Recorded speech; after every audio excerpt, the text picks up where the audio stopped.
Expect the best used car deals guaranteed. Visit arnoldclark.com.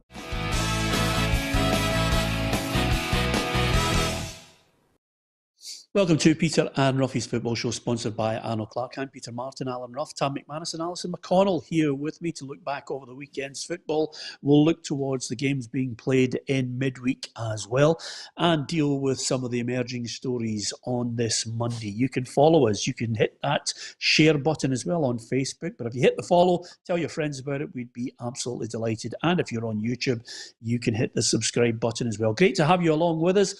Let's get into the meat and bones. Never too far away from a bit of madness in Scottish football. It's the game that keeps on giving on a daily basis and a regular basis. And this time around, it's yet another story that involves the First Minister getting involved, and that's basically Rangers looking into allegations that some of their players were at a party.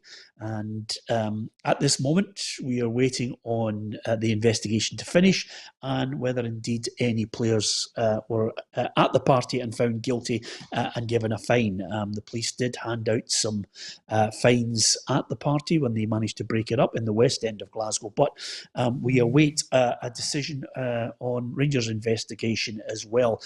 Needless to say, the First Minister just condemned anybody breaking the rules, whether it's elite sport and football. And if you look back over the history of it, Roughie, I don't think too many people in football learn their lesson when it comes to obeying the rules.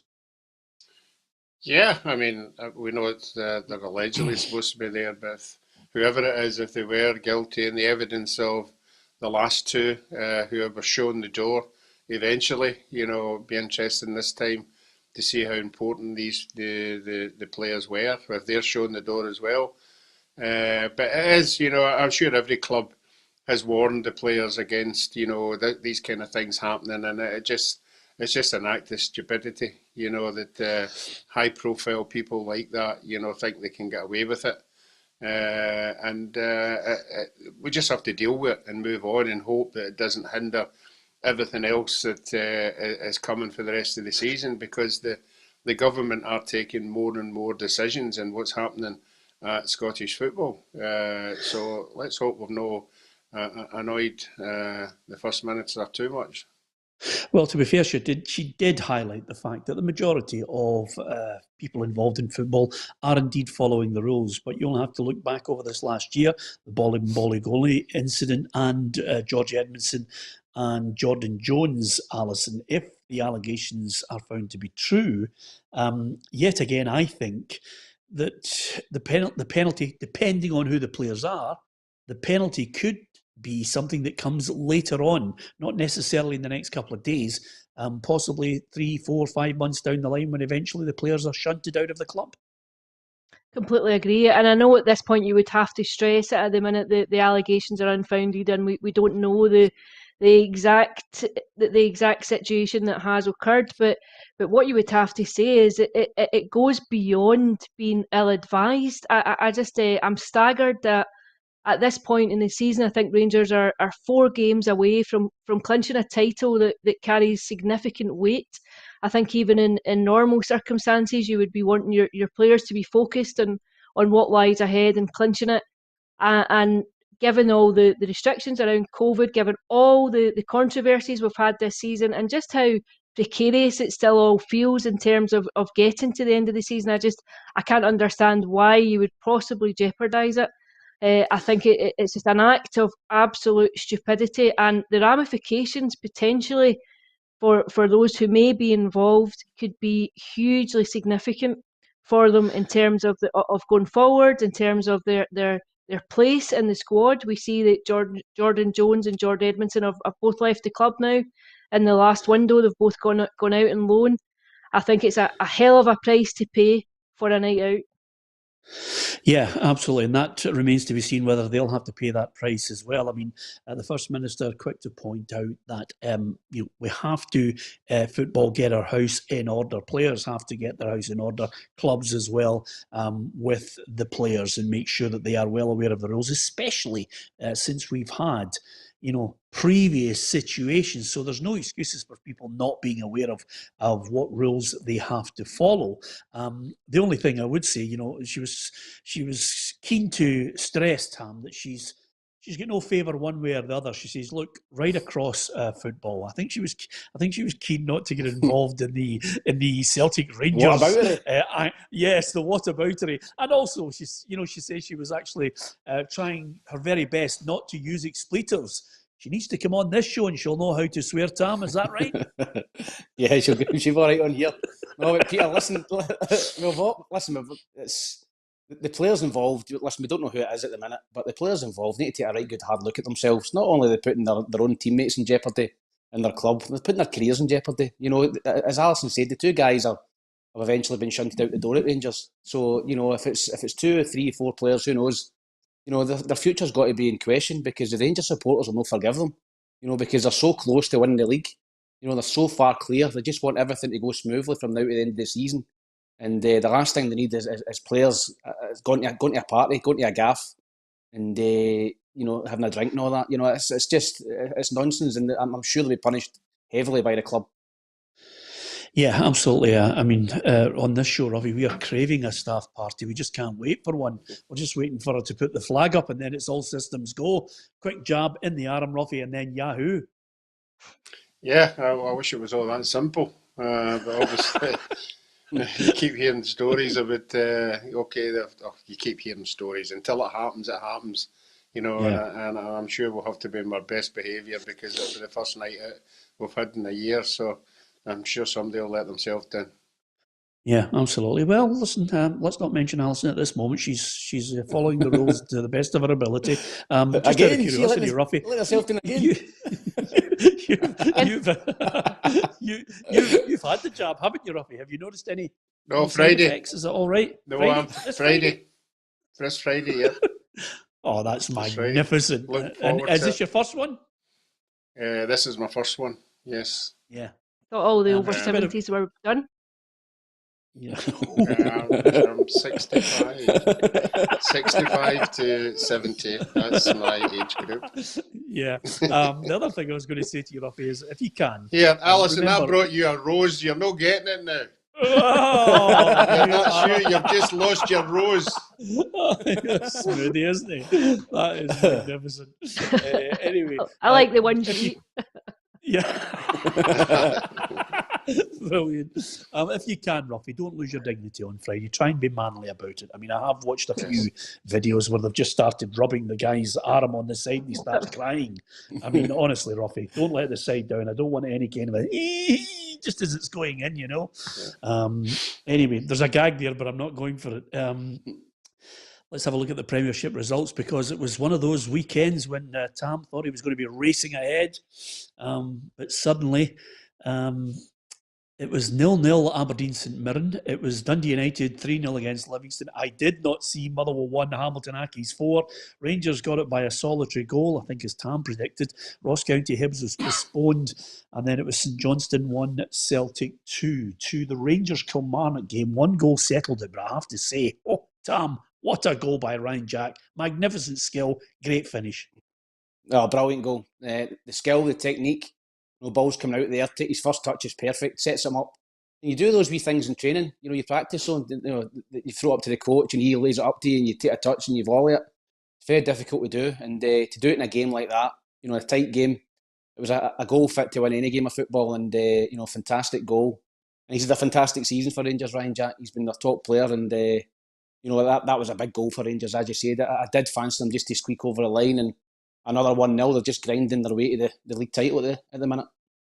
Oh, that's an interesting point that you made there. I mean, who is Rangers' top player? I mean, I think Tavernier first, but over and above that, Alison is Stephen Davis. Once he got a full pre-season in him, has just been the steady Eddie and the good player that we all know he is. I think he's been excellent this season, but like you, I think I would probably have to say James Tavernier. For me, just with the goals. I think he's faded a bit in recent weeks, but his contribution in the first half of the season, the goals, I thought he was exceptional. right up until Christmas time. But I think they've had a number. I think you could probably go through the squad, and it's a hallmark of a championship winning team, I think, when you could really have 2, 3, 4 candidates for the player of the season. Yeah, Davis certainly impressive at the weekend in that 1-0 win, according to manager Steven Gerrard. You know, when we get the right opportunity, he will be one that we sit down with and we'll have a discussion. We'll be respectful to what he wants and where he sees his career.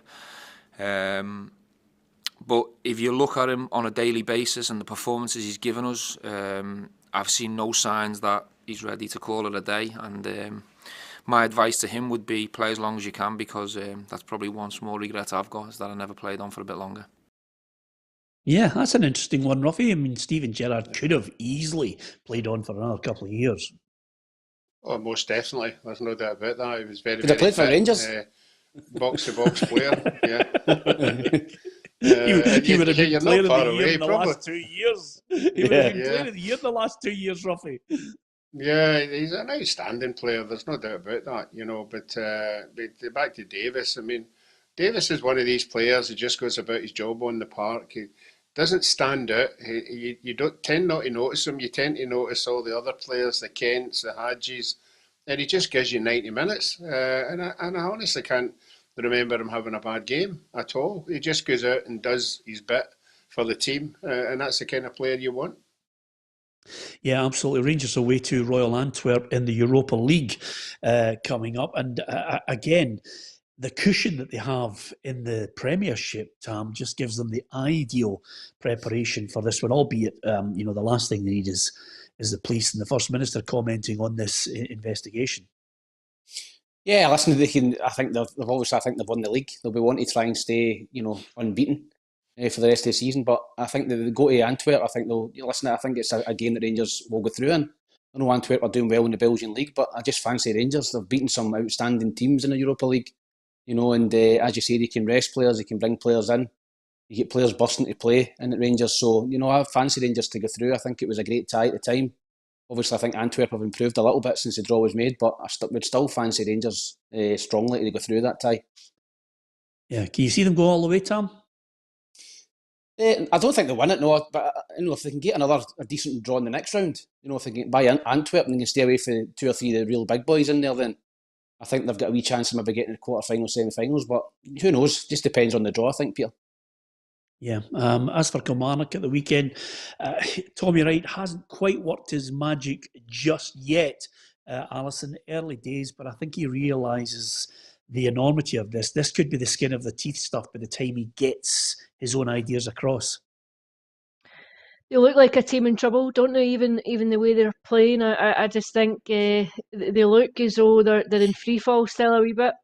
I know it's been narrow defeats to Motherwell and to Rangers, and no one would have anticipated them going to Ibrox and doing anything at the weekend. But that's now, I think it's 7 straight defeats on the bounce, and you can see the problems that they've got. I don't think they've scored for their last 4 games. I think Kyle Lafferty was unavailable to play on Saturday, but I think he could come in and be a pretty significant addition for them just going forward into these latter few months of the campaign. But I think they've played 2 games more than Hamilton. They've played a game more than Ross County.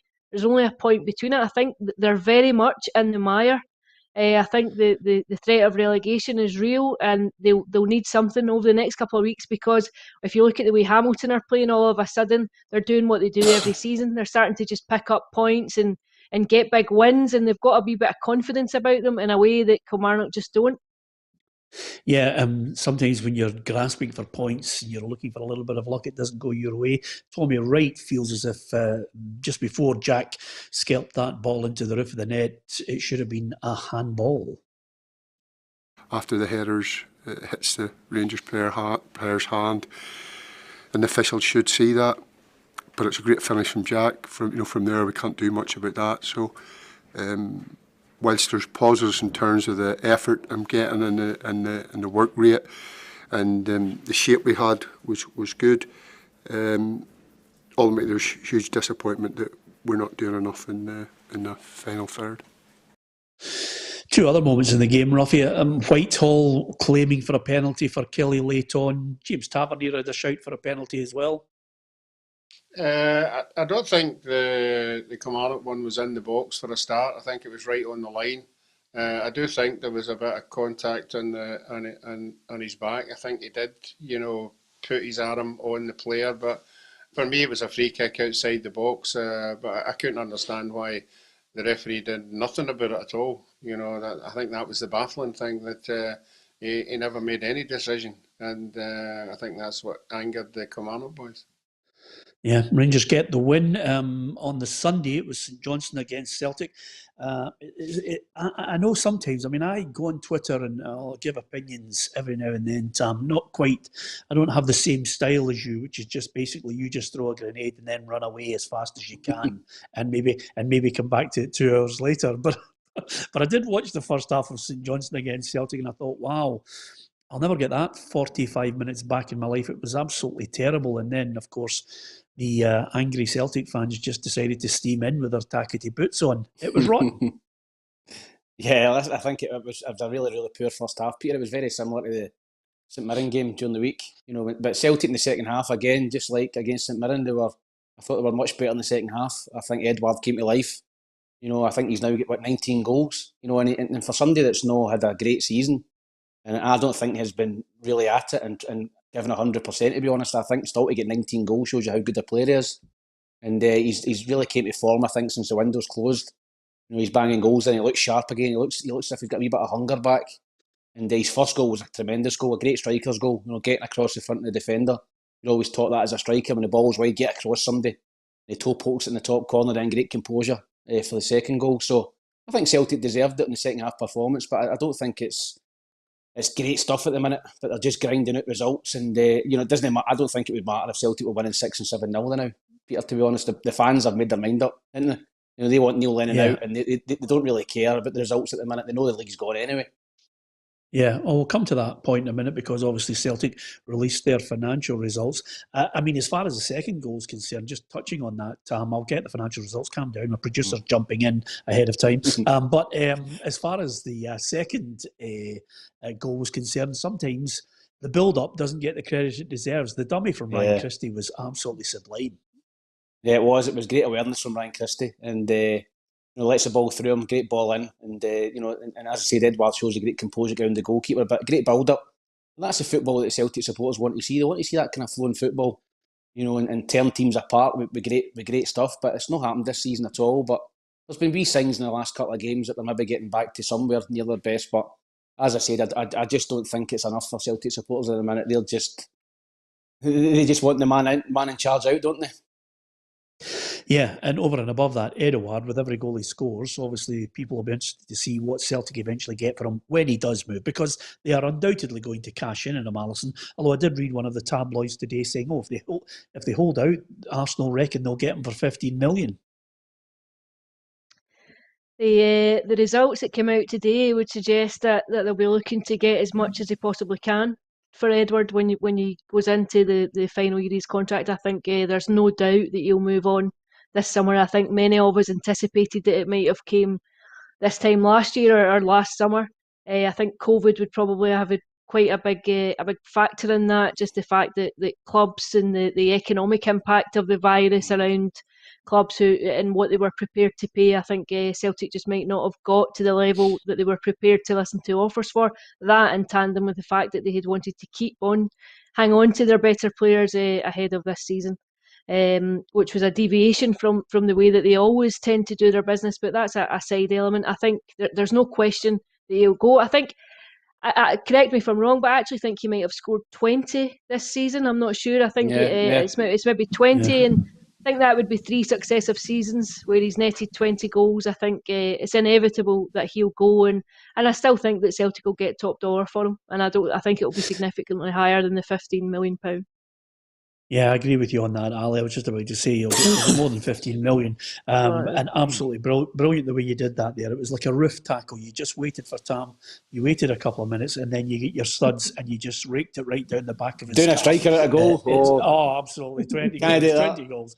That was Ali just slapping you for a lack of research. It was brilliant. She does it so smoothly, but you feel the pain afterwards. Over and above that, what about the financial results on this one? Celtic got got the 3 points, but then the results up into December 2020, revenue decreased by 23.7%, down to 40.7. Loss from trading was 0.3 million, and profit from transfers of player registrations, 1 million, and loss before taxation of 5.9 million.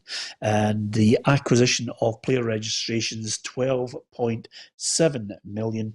And also the period end net cash at the bank is now down from 32.9 million to 19.7. So there's a loss there, Roughie. They still have money in the bank, and a considerable amount when you consider how difficult this year has been. But I think Ian Bankier, the chairman, has suggested as well, Roughie, this next period as well will be even more difficult, and there will be more losses, significant, because there's no European football. Yeah, I mean, it's European football. I mean, it brings the money in, and it's been bringing money into Celtic for a long, long time now. That's why it's so important to Rangers to get into this European environment. They can see the money that's out there, and that's where they want to be.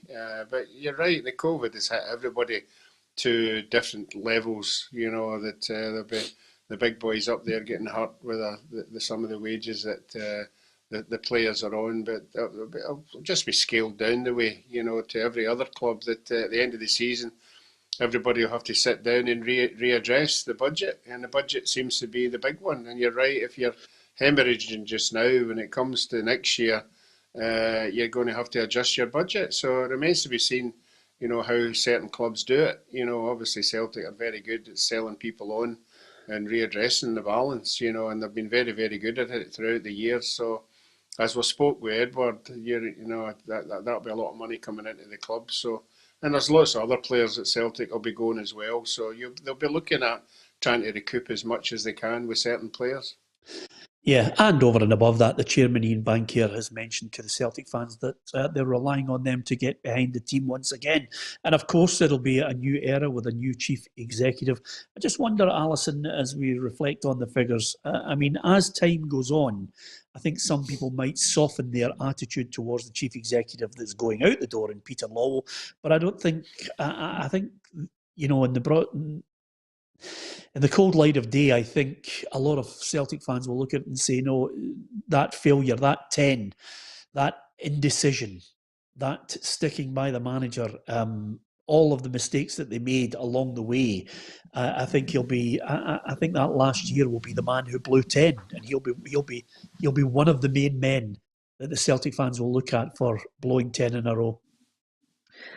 I think the anger and the fury about the way this season has been handled from top to bottom, I think will take a while to dissipate. And I think to the barometer of that frustration, it will be felt in season ticket sales. It's only a matter of weeks, a couple of months before Celtic now have to go back and try and entice fans to renew what is more than likely going to be another virtual season ticket. I don't see fans getting into stadiums again anytime soon. I'd like to be wrong on that front, but I cannot see it happening in time for a new season. So you're in a position come April where you're asking people to go back and pay substantial amounts of money to finance a season ticket that is effectively sitting on your couch and streaming a game of football. It's entirely removed from what the normal season ticket experience is. You're relying on an emotional connection to the club to keep that money coming in, and I think this is where you'll see just the extent of how angry and how let down the support feel by the way that the season has gone. And I'm surprised today because I thought there might have been an announcement about the direction that the club would be taking and what might be happening and what might be the aim between now and the end of the season and then what's to follow. Instead, I think there's a feeling of twisting in the wind. And I'm not entirely sure that it's fair to anyone. I don't know it's fair to the people who are still at the club and the manager trying to get results and keep the team winning. I think that would be a fifth successive win, trying to keep that on course. But there remains a huge element of uncertainty. And I think there's a lot of ill feeling about the lack of communication and just the direction that the club is going in. Yeah, and of course, Ian Bankier said that the club would not be making any hasty decisions with regards to the manager, but that lack of real clarity, that lack of direction and vision that Alison was talking about there, Tam, is basically why I think a lot of Celtic fans are actually going to be thinking this is going to have to be some spin to get me to part with my money and give you my money for a season ticket. I think a lot of them will be saying, my money's staying in my pocket because they don't know what's happening. And Neil Lennon is there, and as you said, he can win from now until May, but it won't matter. Yeah, I think Alison's spot on there. I think that the board they're out of touch with how angry the Celtic supporters are. I speak to people. You see stuff on social media. You speak to people; they're absolutely raging about the way it's went this season. And the fact that Neil Lennon's still the manager, and they're so far behind Rangers, and the 10 in a row, they've not even gave it a go. It's been, they've never looked like winning the league this season, Celtic. So a lot of the Celtic supporters are really, really angry. And as Alison says, come April time, they're looking for another 500 or 600 quid off of people, who are sickened by the club, sickened by the guys in charge. You're relying on a lot of loyalty, a lot of emotional baggage comes with that, and you're relying on people to spend that money because, some people might not have the money. And some people might just think, you know what, I'm keep my money in my pocket, as you said, and I won't support the club because I'm not happy the way it's went. So I think, as you said, there needs to be something between now and April in terms of a new manager coming in or new players or something, to lift the support because they're lower than a snake's belly at the minute. I think the whole Celtic support. Okay, elsewhere, it was a result that, and I hold my hands up. Did anybody predict Hamilton to win against Motherwell? I went for a draw, at least I was closer.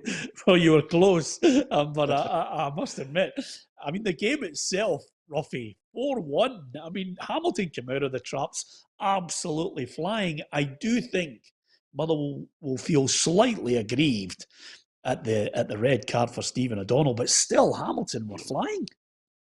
No, obviously, the red card affects the score, but you can't take anything away from Hamilton. I thought to a man, they were absolutely fantastic. There were some players out there, I couldn't believe what I was seeing. They were trying things they hadn't been trying week in, week out, and I'm sure Brian Rice would be more than happy with the goals. I thought every one of the goals were absolutely fantastic.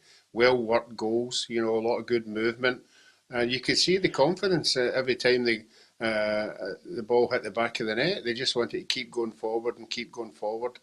And Motherwell, we keep saying Motherwell are too good to get out of this mess, but they need to do what Dundee United are doing, picking up points here and there and then waiting for the right game at home to get 3 points, because the longer they're in there, that the panic will set in if Hamilton get another couple of results. I don't know who the fixtures they've got coming up, but certainly they'll be absolutely buoyant waiting in the next game. Well, they're away to Hibs on Saturday. Well, that's another 3 points. That'll be 0 points. Anyway, carry on. I'm glad you mentioned the quality of the goals, because Bruce Anderson's goal, and of course he's come in on loan. I think he's got some good players in there that are willing to battle away. Anderson took his goal well, and Brian Rice was, keen to praise him. I think he's been exceptional since he came in. I think he's got a wee partnership building there with Big Marius. They seem to like playing with one another, big lad, little lad. Jim Jeffries used to do that when I was at Falkirk. He used to like to play Big Crawford Bapty, for example, or Simon Stainrod up front, and we Crunchy off him, or Richard Cadet off him, the big lad and the small lad. And Bruce is sharp. Anything round about the box and his first touch. I think he's just delighted to be playing football on a regular basis, and we're delighted to have him. Yeah, and helped and supplemented by Ogumpo. He scored a good goal as well. Listen, I'm now getting to the point where you're actually saying to yourself, Hamilton are going to do it again. Ali, they're just the kings of the Great Escape, aren't they?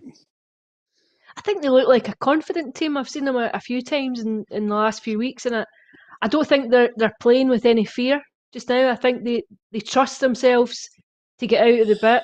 They trust themselves, and I think maybe some of that comes down to the fact that they've done it so regularly in recent seasons and been written off by everyone and come back and stay in the top flight. But I think Bruce Anderson's made a huge difference to them. I think he's just lent them something else up front that they needed. But I think they'll stay up. I think they'll stay in the top flight. I think I went for Ross County at the start of the season, and I'm going to stand by that. Don't worry about that, Ali. We've all gone for Ross County. I went for Accies. We just. Oh, did you? Oh, that's Aye, good. Accies, Roughie, you definitely went for Ross County. You've Roughie's absolutely got it in for Ross County. He wants Dingwall closed down, the area and the bridge. He wants a wall built at the bridge as well, so nobody can get out. That's how bad he feels about Ross County. As far as Motherwell concerned, Tam, I don't know about you. I thought Stephen O'Donnell's red was harsh, and it was. Then of course Graham Alexander, put the tin lid on it. He gets sent off as well. Yeah, I think a lot of things went against Motherwell. I think as Roughie says, it changes the game. A penalty and a red card. It's a double whammy. I think it's very harsh. I think it's a penalty kick. He's kind of nudged him, but I don't think it was a red card, and it's killed the game. Hamilton gone and win the game comfortably after that. It's just a bit damage limitation, I think, for Motherwell when the managers get sent off. But up until Saturday, Motherwell went on a decent run under Graham Alexander, and I think they'll be fine. I think it's now a 3-horse race down there, and I would feel the worst for Kilmarnock. I think there's big pressure on Kyle Lafferty coming in because Kilmarnock have scored 2 goals in 7 games. They've nobody to score a goal for them. 1 goal beats them at the minute, and that is not what you want at the bottom of the league. Yeah, it's really, really tight to call. I agree with you. I mean, we talked about it prior to the games that we thought 3 teams were in it. But as far as Motherwell are concerned, 6 points off the top 6. And again, when you look at that second half performance, the manager's certainly not happy with it. The penalties, I think, is a harsh decision, but even harsher to get sent off. And then when they score it, it's a tough uphill battle from there, But half time we just asked them to try and win the second half and show a bit of pride and show that we've got character even when things are going against you. And I think they did that, to be fair. But it's not enough to win again professional football. Yeah, it's always a great line that, isn't it? When you're about 5 or 6 behind in the first half and you go, let's go and win the second half. A great football cliche. I know. I don't know who it's a consolation for, but anyway, apart from anything else, Roughie, Tam mentioned, and I was listening to Brian Rice there mention it there. Big striker, wee striker. Who's the best big striker and wee striker you've witnessed? I mean, in Scotland, I think when you look at some of the. I mean, I'm sure Sutton and Larson, Haitley and McCoist, or Haitley and Johnston, Haitley, McCoist, Haitley, Johnston, permutation between the two of them. My favourites were Toshak and Keegan. Yeah, you'd have Sandy Cart and wee Robbo. Oh, fantastic shout, Roughie. Yeah, they were 2 great players. Yeah. McManus. No, I can't think anymore. Has everybody dropped off? Yeah. No. I think Keegan and Toshak, you'd be doing well to beat that one. Magnificent. Well, you did, Roughie, at Anfield. You managed to tip Toshak's one over the top of the bar. What a save that was. If any youngsters out there anybody under the age of 50, you can go on YouTube and just see Roughie's save against John Toshak at Anfield. And to be fair, Roughie, had you not saved that, it might have been a different case for us heading to Argentina. That's how good that save was. Yeah, I wish I hadn't done it now. He'd have saved as a humiliation. I wish I'd let it in. Roughie. Yeah, absolutely. Yeah, and somebody's just mentioned there. That's a good one. Oh, there's a good one. I must mention. I hope I get his name here. Grant Logan says Niall Quinn and Kevin Phillips. That was a good partnership, Tam. They were good at Sunderland together. I think Alec Gray played on that side, and they got to 7th in the Premier League. That's Phillips the got a highest golden ever boot. Finish.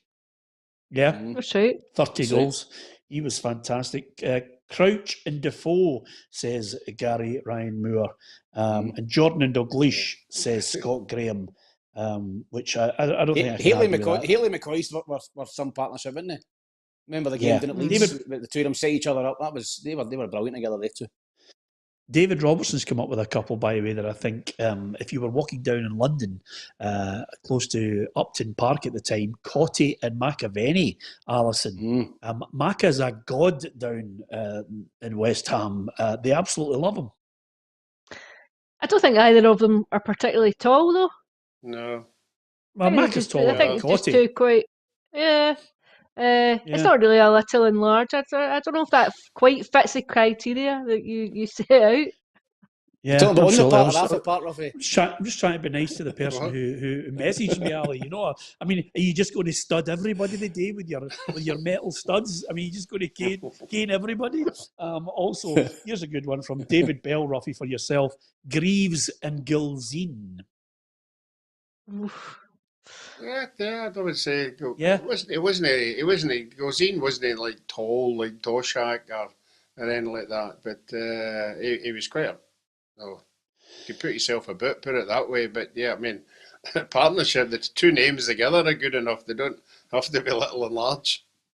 Yeah, absolutely. Well, listen, we'll stretch it a wee bit, and as soon as we start to just move the goalposts, Ali is in there like an over-officious fourth official, to be honest with you. Something's happened today, and she's just decided, I am going to start belting people right, left and centre. She started with Tam, and now she's just, all bets are off. Simple as that. Listen, you can always tell the alarm bells are ringing, Ali, when the chairman cancels a Q&A, and that's exactly what Dave Cormack did. Aberdeen fans just absolutely waiting to Get give kind of pelters. Oh, absolutely, but suddenly 0-0 against St Mirren, Ali, and boom, doors shut. We're not having a Q&A. I don't think that reflects well at all. I think it looks as though you're just afraid to go out and confront what you know is there. I think there's a real disquiet around Pittodrie just now, and you can see why. I think results have been very, very poor. I thought it was a dreadful game. I saw the highlights of that game. It looked appalling. But just there are no goals. The points aren't coming. It's just...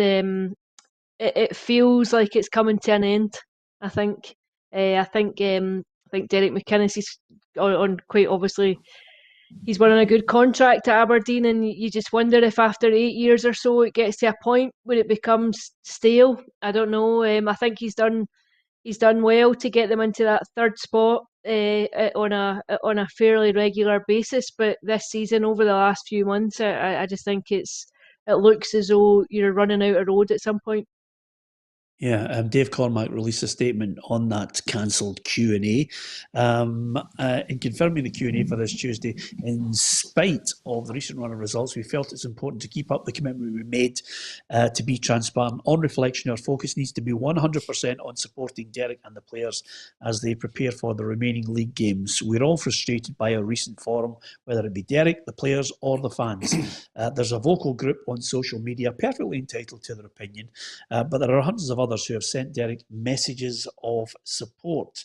The season's projected running costs are 14.1 million, with a wage to turnover ratio of 90%, with net season ticket income of 1.6 million and the Aberdeen income of 700,000 for 2021. We will strive to meet our goal of 15,000 season ticket holders. It's going to take all of us to achieve this. Let's respect each other's differing opinions, say what you mean, but don't be mean about it. Our goal now is to ensure a successful conclusion to the season by securing third spot. So, for me,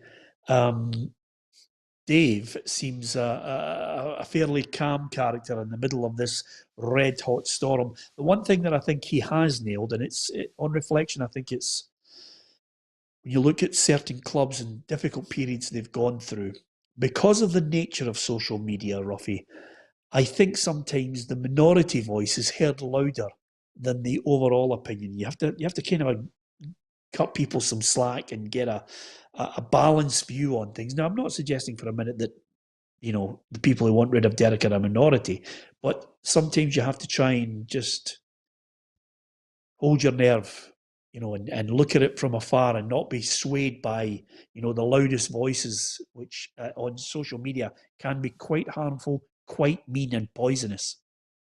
Yeah, and I mean, you just have to look at the bottom of the English Premiership and see how that comes into effect. You know, when boards start to panic and managers start losing their jobs, and you get experienced managers shaking their heads saying, "How did that happen?"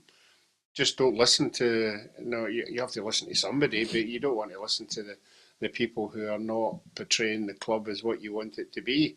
And then you've got to be strong enough to decide, you know, which ones that you're going to fall behind. But I think Aberdeen will get themselves out of that. I think the big one for Aberdeen would be if they don't get Europe. If they don't get Europe, that would be a massive blow for Derek, because I think they would rely on that, like everybody else who gets into Europe, they would rely on being in there year on year.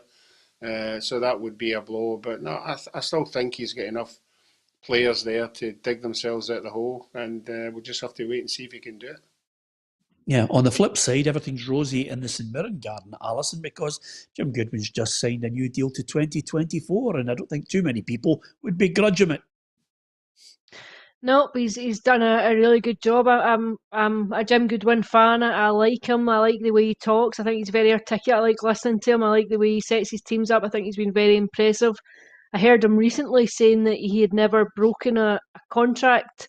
So I don't think it's any great surprise that St Mirren have moved to protect him. I think he was out of contract. I think he'd another year to go. So I don't think it's any great surprise that they would try and get him on a long-term contract and just preempt anyone coming in for him. Because I think if he gets him up into the top six, you would have to applaud the nature of the job. I know we've spoken about it before, but when Tony Fitzpatrick mentioned in the summer that they were a top six club, you feel as though it puts a significant amount of pressure on them. But if they go and do it, I think you would have to say it's a pretty remarkable job. Yeah, I thought he put pressure on the manager with that one. In fact, when he said he thought St Mirren should be a top six club, I thought they'd re-sign Billy Abercrombie, McAvenny and Billy Stark, because that's a tall order for the likes of St Mirren, Tam. But to his credit, Jim Goodwin has signed some good players, good balance, and he's apparently the highest paid manager in St Mirren's history. Yeah, well, listen, I think that the recruitment at St Mirren has been excellent. You know, he's brought in a good mixture of experience. We picked up Richard Tate from Motherwell. I think it was a great signing. You know, Fraser at right back. You know, he's got good legs, good energy in the middle of the park. Jake Doyle-Hayes, Conley. You know, he's dug into his Irish contacts. You know, he's brought some Irish boys in. He's got a Beaker up top. So I think they've got a really strong squad there. McAllister is a good player as well. Young boys come through the ranks at St Mirren. So I think he's done really, really well there. I think they'll finish in the top six. You know, I know Dundee United are in there at the minute and doing well, but you know, I'd fancy St Mirren just to get in there and maybe finish fifth or sixth this season, because I think they've got a really, really good squad of players. Well, when you listen to Jim Goodwin, that's certainly his aim. That's why I've committed to the club for the next 3 seasons, because the club matches my ambitions. You know, I'm not going to sit here and patronise anybody and say that I'm going to be at St Mirren for the next 15 years of my life. You know, hopefully everything goes according to plan. I make St Mirren the top 6 team that I want to make them. We go and win a little bit of silverware over the next 2 or 3 years. And if I do that, then I might be given the opportunity to go and manage at a bigger club. Well, that's what I like, Roughie. I like somebody who's got a strong ambition. I mean, I'm a big Jim Goodwin fan. He's a good lad. And I think if he does that, big clubs will come calling, and I like his honesty and transparency to the St Mirren fans. Yeah, I mean, that's what you want in a manager. You want somebody who's brought the club out of where they were, because they weren't in a very good place. I mean, I said to you, we played them at the beginning of the season in the League Cup, and I think it was 1 each with 5 minutes to go. They eventually beat us 4-1, but I wasn't impressed at all with what I saw on that night, and I actually stated that they could be one for the drop. And as the guys have said, he's changed it round. He's brought in some decent players and the youth, and they've given youth a chance, which is always good as well. He's getting all the good vibes for that as well. So it's the right time to sign a contract if you're a manager, because I think we all know that every year can be different. But where they are now, they're on the up, and if they were to get into the top 6, that would be brilliant. Yeah, and what about Dundee United? We were worried that Shankland was hitting a wee bit of a drought, Tam, but his second goal against Livingston was an absolute peach. I've never doubted him, Peter. You know, I rate him highly. I actually said I thought he would score 20 goals. That's him scored 7. I think it's a tall order for him to get another 13 for now at the end of the season. But the way he's playing, he's taking opportunities, Peter, and you never know. Yeah. If he gets good service, he might get a couple of hat tricks. But no, I think he's a top player, Peter, and I think it's a straight shootout between him and Kevin Nisbet to get that last spot in the Euros if the Euros go ahead. And I think Kevin Nisbet has been ahead of him all season, in terms of scoring goals, picking them. But Shankland's coming back now, Nisbet's out of the team at Hibs, and Shankland's coming back on form. So we're nipping tuck between the two of them for the end of the season to see who maybe gets that 4th spot. Yeah, I know Ali and Roughie and myself were talking before you come on, Tam. I don't want to put any pressure on you, but if he doesn't score the 13 and you said he would score 20, will you resign? I mean, it's just a thing. It's a code. It's an honour code, isn't it? Yeah, fantastic. only Ali when he's managed to get another 4 jobs lined up. To be honest with you. Anyway, yeah, Shankland going well. Livingston, kiss of death, Ali. Give him the manager of the month, and it all collapses. I think it's a succession of Manager of the Month awards. I didn't see that coming, to be fair. I didn't think Dundee United would have won quite so emphatically as what they did. But yeah, I think just go back to the drawing board and try and keep going again. I think that's back-to-back defeats after going in that huge sequence of an unbeaten run. So I think that they've done well enough. I think the Livingston run, they elevated them up the table when David Martindale still came in. I think they're safe. I think now it's really just about trying to hang on and push to make it into the top 6. Yeah, I'm just going to read out a couple of messages. Alison Carroll says Shankland is a goal machine, so she clearly agrees with you, Tam. But Ian Noble, who regularly watches the programme, thank you, Ian, for your support as well as Alison, says, Ian's an Aberdeen fan, by the way, and he says, Dons are the 2nd worst goal-scoring run in Europe. Time for Del Boy to go. So whether that, groundswell of negativity around Derek McInnes continues to the point where the chairman has to act, only time will tell. Let's have a look at the table to see where your team is positioned. At the top end, Rangers flying high. Hibs in the box seat at the moment. Tam, can you see them staying there? Yes, I'll be bitterly disappointed if they don't finish 3rd now. I think they've got it in their hands. Kilmarnock, Hamilton and Ross County, Roughie, bottom 3, you can totally understand. It does have that look of a 3-horse race on it. Yeah, but you would think the new manager at Kilmarnock would be able to get something out of these players. And we've already discussed Hamilton, who are, look as if they're buoyant at this precise moment in time. But I've always said, once you're down there, it's when you come up against these teams that are down there with you, that they're the ones you've got to win, because every one of these losses you get down there, there's going to be a gap appears, and once that gap appears, that just puts the pressure on everybody. So for me, Hamilton have got 2 games in hand, and if they can take anything out of these games, it'll just put more pressure on Ross County. Yep, it's getting down to the squeaky bum time, as Sir Alex used to say. I wonder who's going to make it into Gabriel Antoniazzi's Team of the Week. Let's have a look. Benjamin Siegrist kept a clean sheet despite 9 Livingston efforts on goal. Sean Rooney has been standout this season from wing-back and climbed highest to score the opener. Conor McCarthy was brave all game and helped the Buddies record a clean sheet at Pittodrie. Aaron Martin is at the heart of an improving Accies defence, who dominated the Lanarkshire derby. Jamie Robson put in a great ball for United's first goal against Livy. Stephen Davis was man of the match once more and again received praise from his manager. Ross Callaghan scored another and assisted the opener as Accies ran rampant. Ryan Christie was much improved and created both Celtic goals. Bruce Anderson has looked so sharp down south and scored the opener on Saturday. Lawrence Shankland bagged a brace to remind Steve Clarke that he knows where the goal is. Alton Edouard is back to his best and his double takes him to 15 for the campaign.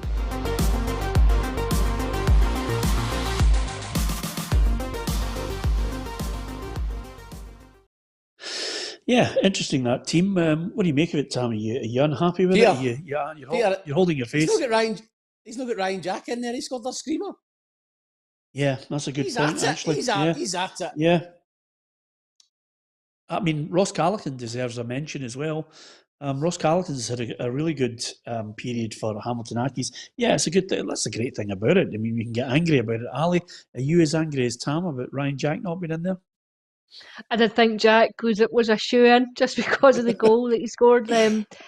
Seagrass seems to be in there every week too. I wonder where he might be next season. I think he's one that might get a move at the end of this campaign. Oh, interesting. What about the old predictor? Let's see exactly where it's all placed now after the weekend's points. 240 plays 235 and Roughie way back on 223. But Tam, it was crucial for me just to get that extra point ahead of you. Still out in front, Tam. After that, you come off the rails really quickly. Early on, there was an air of arrogance about you. You know, you were padding about, thinking you were Graham Souness, and then you've quickly got the message. But Roughie's just. He keeps getting jammy 5 points. I mean, Rangers won nothing. It could have been 3 or 4. Yeah, and he gets Celtic 1-0. And Celtic 3-1 yesterday. The last 20 minutes, come on. Celtic was going to nick another one for me. But I like good weekend. It's a good point you made, actually, there, Tam, on that one. Although as soon as St Johnstone scored, I thought, there goes 5 points. There goes 5 points for me, yeah, absolutely. But nevertheless, Roughie, you need I mean, lots of people are saying this. Niall says, Roughie, you need a good week for the 5 pointers. I mean, Niall's still got a wee bit of faith in you, Roughie. Yeah, good. I'll get there. Shout me out the points again. 2 what? You're 223. And you're 223, Tam's 235, and I'm 240. So, you need a couple of, you need 2 5-pointers in there again, Roughie. Absolutely. And then he's sinking. He's gone. And then he's going to do a Kevin Keegan shortly. I know, but it would be great if he knew when we were all allowed out, because then, Ali, it's off to one of these top restaurants. We're not picking some Snyder place. We're going to a right good one, to be honest with you. The Regano. There you are. Ali's naming where she wants to go immediately. They got to China Buffy King if it's mine. If I'm last. Yeah. I'm not surprised by that. Listen, just talking of all everybody, and thanks for everybody for the countless messages. Some unhappy with their managers, some happy. But the game's a bogey if you're out. And I don't believe there are any out there who are real Liverpool fans. But if you're a Liverpool fan calling for the head of Jurgen Klopp right now, Tam, you need to have a long, hard look at yourself. No. That's. I mean, the guy's delivered the first league title in 30 years. Champions League winner. Come on. They're having a poor season. They'll still finish in the top 4, and then they'll go again next season. But you've got to give the guy a break. The guy's done a great job there, but he's going through a wee rough patch, but he'll be fine. Steven Gerrard might be in next season. You never know. Yeah, calm your jets. I'm amazed. I mean, listen, the one thing I love about him is he's good copy at the end of games, and he has openly, as you'll hear right now, conceded the title.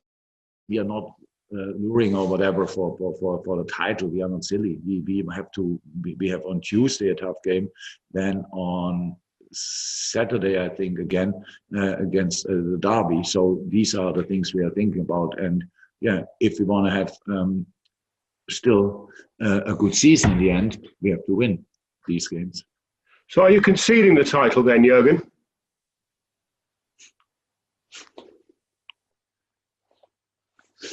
Yes, I can't believe, but it. Wow. Oh, well, there you are. I mean, he pondered on it, but at least he was honest about it, Roughie. None of this, trying to pull the wool over people's eyes with some kind of diplomatic answer. I mean, the Liverpool fans know exactly what's going on. Man City are flying.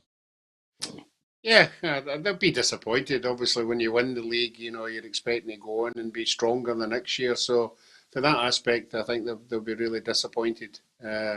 And it not happening for them. And again, that we know their supporters demand, success nearly every year. So I think deep down he'll be gutted. I know he's trying to admit it there, but I think as you say, he's good copy. I just love it when he loses it and he starts chasing people down the tunnel and everything.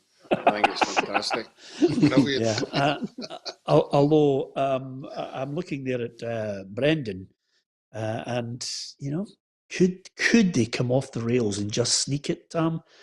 I mean, Can you imagine he won the league with Leicester? Brendan? Oh. He'd done bearable, wouldn't he? No, I think he's a top manager. He's got a big ego, but I think he deserves a big ego because he's a top manager, Brendan Rodgers. But they'll not win the league. No chance. Man City will cruise it. Yeah. Ali? Yeah, I agree. I think it's too much to ask for them to go and win the league. But I just wonder, I'm just looking at Spurs and looking about where that might go over the next few months. I wonder if that might be Brendan's next port of call. Yeah, well, to be fair, he was a Spurs fan as a boy. He loved the Spurs, he loved them. Anyway, he wouldn't rule it out. Do you want his number now, Ali, just in case he wins the league? so Already got it, Peter. So we can get the big double-page spread. It's only a matter of time. My love for Spurs. Yes. I know exactly. Even Alison wouldn't put her byline on that, to be honest with you. Anyway, no. Are you kidding? No. There you are. There's a wee insight into her. Fantastic. Just West Ham against Sheffield United tonight. Is it one that you would be watching, Roughie, or a Chelsea Newcastle? Oh, and I'd be wanting West Ham to win. Obviously, yeah. It's good for Davy, who we've had on the show on numerous occasions. And I don't think anybody expected them to be where they are just now. So a home win would just push them up a wee bit. I know there are European places right down in that league in England. I think if you finish in the middle of the league, you get into some European Cup. So the more wins he gets, the better. Yeah, absolutely. That was Roughie being sarcastic there, to be honest with you. Midweek football, Alison, a couple of tasty games. Celtic Aberdeen, pressure on Derek. It's a big game. It's at home for Celtic. This is one of their games in hand. It's an opportunity for them just to try and sustain a bit of momentum. I think that's all you can look for. I think it's about playing for pride between now and the end of the season and just consolidating that second spot. I think that's what it's all about.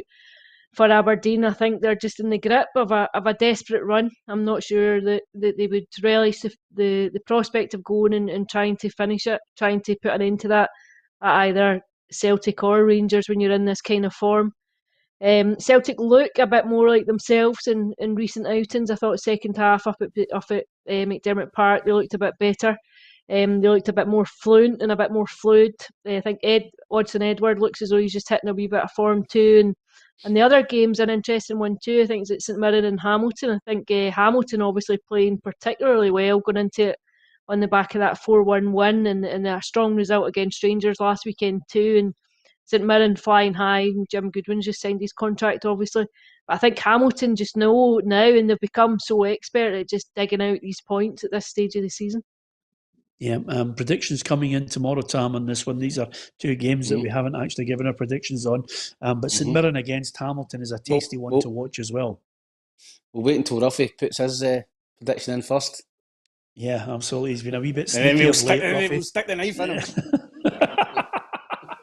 And bearing that in mind, this weekend, thanks to Tam, he's suggested a right good few things that we should be watching. You've been superb, Tam, in lockdown for keeping us up to date with really good programmes to watch. Although your suggestion of 0-0-0, I think has frightened the life out of me and Alison, because obviously watching it, Ali, it's not for the faint-hearted. Once we watch the football and then binge on 0-0-0, it's quite scary. It's a bit stomach churning at bits. We do like the guy getting fed to the pig, Ali. No? Thanks for that, Tam. There are kids watching, by the way. It's the pigs getting fed to the guy that we don't mind, but the other way around is actually worrying. Anyway, apart from anything else, hopefully you enjoyed the show. Coming up, don't forget, we've got the one-to-one with Andy Mitchell, who's the former head of communications at the SFA. The reason why I interviewed him is because, one, good lad, great stories to tell. Brilliant little story on Tommy Burns, obviously, when he was on the verge of becoming Scotland manager. Certainly something that I think Andy mentions that he would love to have been the Scotland manager and would have been a good Scotland manager.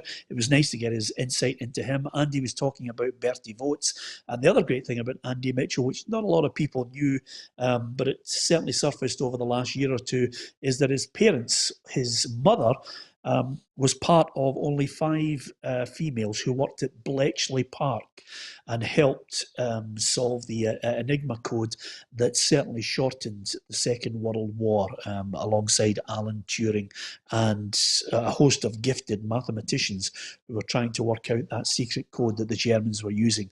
And his dad was a war hero, so it's such a great story to listen to, well worthy of you getting it on the podcast or indeed watching it on our YouTube channel. And I've got an equally interesting guy that Tam, Alison and Roughie know this week, who'll be giving us his chat. So look out for the one-to-ones, always good for a wee listen. And as ever, coming up in the next 2 days, we've got a fantastic competition. If you want to win an iPad, you want to win an Xbox, you want to win a canvas of Diego Maradona, that hat-trick of prizes all on offer coming up in the next couple of days. We're about to launch the competition and hopefully you're in with a chance of winning. But today, thanks to every one of you for contributing. Thanks to Ali, thanks to Tam, Roughie and myself, Peter Martin. Thanks for watching.